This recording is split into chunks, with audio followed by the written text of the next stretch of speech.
오늘은 6월 4일 토요일입니다. 우리에게 주시는 하나님의 말씀은 요엘 2장 28절에서 32절입니다.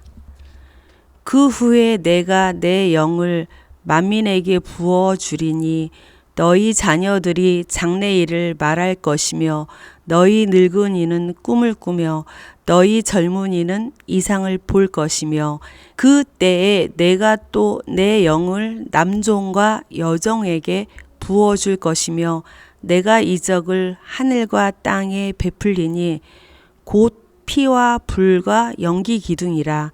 여호와의 크고 두려운 날이 이르기 전에 해가 어두워지고 달이 핏빛같이 변하려니와 누구든지 여호와의 이름을 부르는 자는 구원을 얻으리니 이는 나 여호와의 말대로 시온산과 예루살렘에서 피할 자가 있을 것이미요 남은 자 중에 나 여호와의 부름을 받을 자가 있을 것임이니라. 아멘. 하나님 아닌 것을 깎아내십시오. 요엘서는 메뚜기 떼로 인한 재난을 하나님의 심판으로 보고 그 심판은 하나님의 날이 임했음을 의미하는 것이라고 선포합니다. 사실 이스라엘 백성이 전통적으로 생각해온 여호와의 날은 하나님이 그들에게 나타나 승리와 기쁨을 주시는 날이었습니다.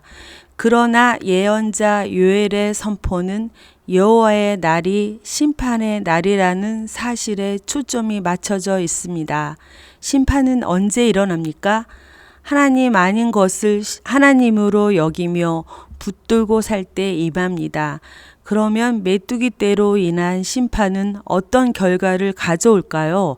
메뚜기 떼가 훑고 지나간 들판은 그야말로 초토화가 됩니다. 아무것도 남지 않은 텅 빈 곳이 되어버립니다. 눈에 보이는 것뿐 아니라 미래에 대한 기대와 희망이 사라지면서 절망만 남습니다. 희망이 사라졌다는 사실 자체가 우리에게 심판입니다. 그러나 하나님은 요엘 예언자를 통해 회복시켜 주겠다는 위로의 말씀을 들려주십니다.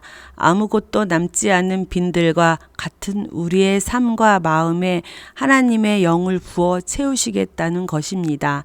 그래서 우리를 여호와의 이름을 부르든 구원받은 존재로 만드시겠다는 선언입니다.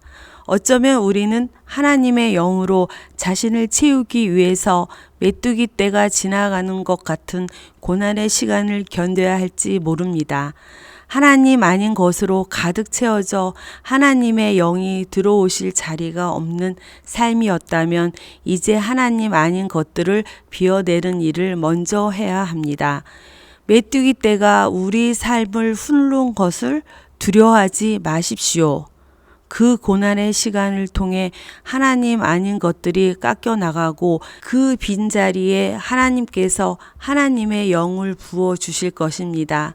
하나님의 영은 우리 안에 감추어져 있던 하나님의 꿈을 보게 합니다. 어린 자녀들은 미래를 이야기하고 나이 든 사람들은 잃었던 꿈을 노래하며 젊은이들은 하늘이 보여주시는 환상으로 기뻐할 것입니다. 이 모든 것은 우리 삶에 희망과 회복을 선물처럼 주시는 하나님의 일입니다. 하나님을 향한 걸음이 더욱 든든해지기를 바랍니다. 오늘의 삶에서 하나님 아닌 어떤 것을 하나님처럼 생각했습니까? 기도하겠습니다. 하나님, 삶이 고단하고 어려워 눈물 흘릴 때가 있습니다. 인생이 메뚜기 떼가 휩쓸고 간 황량한 들판 같을 때 있습니다. 그럴 때마다 주님, 그 자리에 하나님이 부어주시는 하늘의 영이 채워져 소망과 회복을 누리며 기뻐하게 하옵소서. 예수님의 이름으로 기도합니다. 아멘.